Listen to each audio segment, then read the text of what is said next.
मतदाताओं की संख्या ही नहीं बढ़ी है यहाँ पे। डिलिमिटेशन के बाद 7 विधानसभा की सीट्स भी बढ़ी है, तो ये दोनों स्थितियों में एक इम्पॉर्टेंट चीज हुई है। तो आपको लगता है कि इन सीटों के बढ़ने का क्या असर होगा? दूसरा, इनका फायदा तो तभी होगा अगर चुनाव हो। तो आपको क्या लगता है कि यहाँ कब तक स्थिति पैदा होगी कि चुनाव कराए जा सके? चुनाव निश्चित है। घाटी में लोकतंत्र को फिर से बहाल करने की प्रक्रिया का हिस्सा है चुनाव करना, और सभी दल मांग करते हैं कि चुनाव होने चाहिए।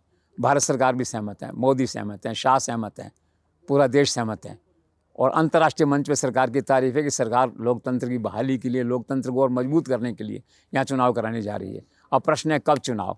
तो चुनाव समय काल देश परिस्थिति के हिसाब से तय होते हैं, लेकिन अब क्या है कि संवैधानिक प्रक्रिया बीच में आड़े आ रही है। नवंबर तक का समय है मतदाता सूचियों को फाइनल करने का, उससे पहले हो नहीं सकते। सरकार का बयान आ गया है इस वर्ष चुनाव नहीं होंगे, तो निश्चित तौर पर अगले वर्ष होंगे। अगले वर्ष का मतलब ये है कि जनवरी फरवरी मार्च में बहुत ठंड होती है, आप जा नहीं सकते, पैरामिलिट्री फोर्सेज मूव नहीं कर सकती। लोकल तो ठंड को बर्दाश्त कर पाते हैं, बाहर के लोग नहीं कर पाते हैं। फिर क्या है कि 11 जून से यात्रा है, तो मार्च अप्रैल में चुनाव होने की संभावना है पूरे तौर पे।